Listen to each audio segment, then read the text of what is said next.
What's going on, Volcano Beast, Sampler King, live from the basement lab. Today we're not in the studio. Just was here working all day and looking at NAMM.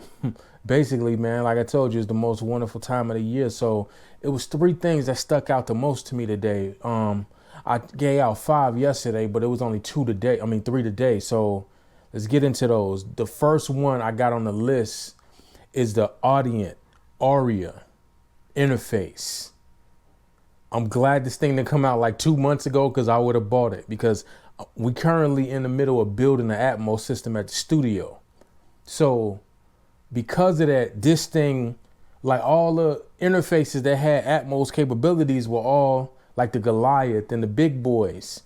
So this one was nice because it's an interface and it's a monitor controller. Audient, they killed it. It's only a 2-channel in, but it's 16 out, 16 quarter-inch line outputs, but it's got ADAT, so you can put up to 16 preamps, so you can use it as a real interface. And if you got those Audient ASP preamps already like we do, that would be something dope, because you could just hook it up to that boom. Now that's what, an 18-channel interface. Yeah, it's pretty cool because it got all the stuff built in that you need to build an Atmos. That's what it basically is. It's an Atmos first immersive, I wouldn't say Atmos, an immersive first interface. We got an Apollo, so I didn't have to worry about that Apollo X16. It was an update early last year that made it so you can use the Apollo and have immersive capability. So that's what made me not have to buy an interface. So I got saved right there, man. It should give us some $4,000 interface, feel me? So yeah, it gave us something a couple years later. So I'm glad. I was about to buy the Focusrite Red to do it. So I'm happy. I hesitated a little bit. Then they made the update on the Apollo, and I'm really happy this thing didn't come out this time last year, because I probably would have bought it. Like I say, it's a phenomenal piece. It's 2700, so that's not too bad. It's not bad compared to what I was looking at. This time last year, it was only a couple monitor controllers. Like, you had to buy the Focusrite Red, then you bought the monitor controller. The monitor controller was like $800, and the Focusrite Red was like $3,000, so that's $3,800. This joint is $2,700, so it's just one piece with all the calibration stuff in it. It's got, so you can put delays on the speakers. You can obviously delays the timeline because you got all the speakers in the room. I'm building a 7.1.4, so you know it's 11 speakers, man. So you gotta think there's gonna be some delays and some.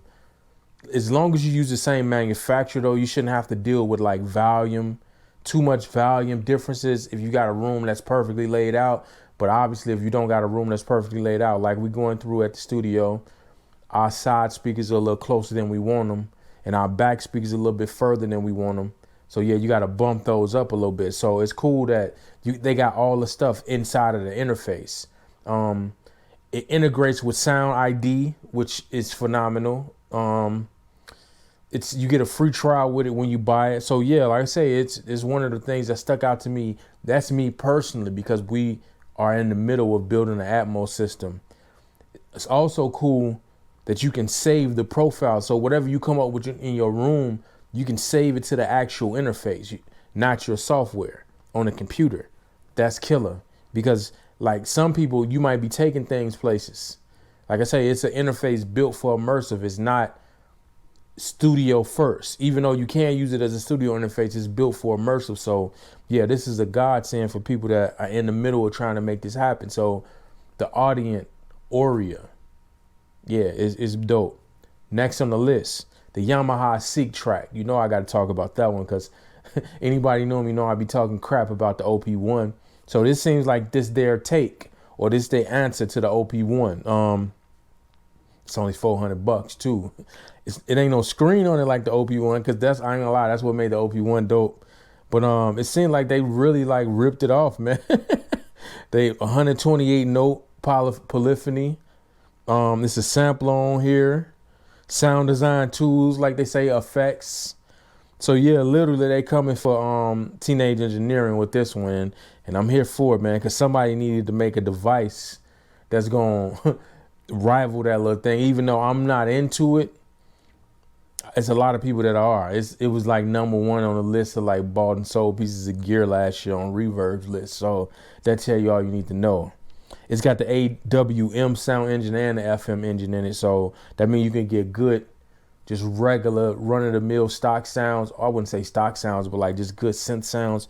And like it's Yamaha, so you know they better put an FM engine in it, DX7, you feel me? So yeah, it's definitely, it's a full operator, so that's not bad, man. That's a real FM synth. So yeah, hopefully it's not too crazy to program. I only saw like one little demo of it, so that's one of those things. It's cheap enough though. I could probably get my hands on one of these. So yeah, it's pretty nice. It's laid out in like 3 parts and it's dual layer, so you could do 2 things at once. You can be using like the AWM synth and the FM synth at the same time, so that's nice. But yeah, the 128 note polyphony is kind of crazy though. That seemed like they just threw like one of the old motif engines inside of it or something, because that's a lot of notes. like I think my MPCs is only like 192 or something like that. The older, like the 1000 is only like 64. My 60 is probably like 32 note polyphony. So yeah, that's pretty crazy that it's 128. That's like you trying to do like orchestra stuff on there. I don't think people gonna get that deep with the programming on that. So, but you never know, man, because people do drum and bass, so you never know.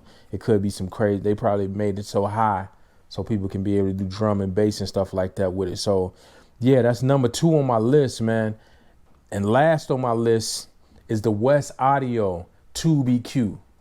One of those pieces, this is a dream piece, is like $6 grand, so I'm probably never gonna get one. But it's basically, they basically gave us like a 2-channel pull tech with plug-in recall. If that's not crazy, you tell me what is, man. Like, they killed that. Like, I'm not even gonna lie, like they killed that. 2-channel, like I say, WesAudio, they killing it because they got all of those 500 rack pieces that have the USB slots on them, so you can pull it up in your DAW and save the settings. So it's still analog. That's what's cool about their devices. They're still analog, but you can pull them up in your session. You can save all the settings in your session. They didn't invent this, because like I had like other pieces that did things like, it's not hardware like EQs and compressors, but like console, for an example, you can save your settings inside of your session, or I think Focusrite you could, but they didn't invent it, but I think they perfected it though, like putting on these analog pieces of gear, man. This is, like I say, this is basically, these gave us a pull tech, 2-channel pull tech, which now I'm looking at the price, is not too bad. 6 G's for like a real pull tech quality EQ that has plug-in recall. Yeah, that's nuts. That's nuts. So WesAudio, it's called ngTubeEQ. They always got weird names for their interface. I mean, they pieces of gear too, which is crazy. But yeah, those are my 3 for day 2. I'm in tune still. I still haven't heard nothing from Akai. Korg announced like 2 or 3 more things. It's crazy. Like I said, this is gonna be the year. This is gonna be remembered as the year of Korg 2024, because they came up with so much stuff. It's nuts. But yeah, that's my 3. Yamaha Seqtrak. They coming for the Teenage Engineering OP series. This WesAudio joint is coming for your plugins. Basically, the people who can afford the high-end pieces of gear. Now you can save it in your Pro Tools session, save your settings in your Pro Tools session, because I can attest that matters sometimes, man. When you're dealing with clients, like, man, Joe, I want you got to do that recall so you're not stuck with like the print. Because a lot of times I don't go back sometimes. Like, I'm like, man, I'm not recalling this whole mix. I'm just gonna bump it. But nah, this will give you the opportunity to like really recall, which is nice. If it was a little bit cheaper, I'd copy. If it was like 35, $4 grand, I might have to think about it. But I don't know, 6 a lot. 6 is a lot. I can get a few nice things for that. And third was the Audient Oria. Like I say, that one was needed, because before, to get a monitor controller and interface that can handle 9.1.6, man, you had to spend like 10 G's. Now they giving it to you for like 27. Because my Apollo, we can go up to 9.1.6, and I'm gonna buy myself an Apollo Twin to be my controller. They put those capabilities in the Apollo now, so it's not really gonna cost me anything but like a used. I'm probably just gonna buy an old Twin Solo from back in the day, MK1. I don't need, because no audio is ever gonna pass through it. But this thing, if I had this thing, I wouldn't have had to do that, because you can just use the knob on the front. Because the importance of that, if people don't understand the importance of having a monitor controller when it comes to immersive, like we got our monitor controllers, like you got your Audient or your PreSonus or your Mackie monitor controller. So you got to be able to turn all of those speakers up and down at the same time. So that's why it's important, if you're doing immersive, that you got a monitor controller too. So yeah, we can just run all the outputs from all you need is an interface with ADAT. You can do 16 outputs. That's not what these interfaces are doing for us. These interfaces have the built-in capabilities to EQ and to delay and to level certain speakers like around the room.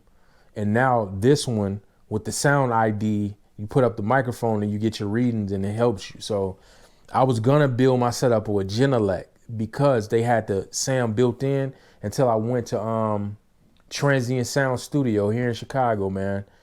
And I saw that they built theirs on like questionably like price speakers. I'm like, wait. And it sounds phenomenal. So that means it's about what I do with the tuning in the room. It's not about the speakers. So it made me rethink. It saved me like $6 grand, $7 grand, probably trying to build it with Genelecs. Nah, it probably saved me more than that. It probably saved me like $9 grand, because I'm going to build it with JBL.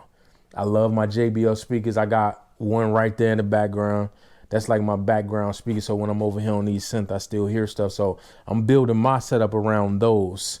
So, yeah, I'm in the process of buying 11 of them right now. Well, I've bought like 5 of them already, but yeah, I'm buying the rest of them, getting my room together. And this Audient would have been perfect for me last year. They about a year too late for me, but like I say, it's a dope interface, man.